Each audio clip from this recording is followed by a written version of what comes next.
Yung LVD natin, no? So LVD, low voltage disconnect.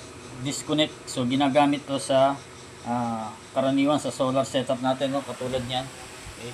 Then compatible siya sa 12 volts to 36 volts input.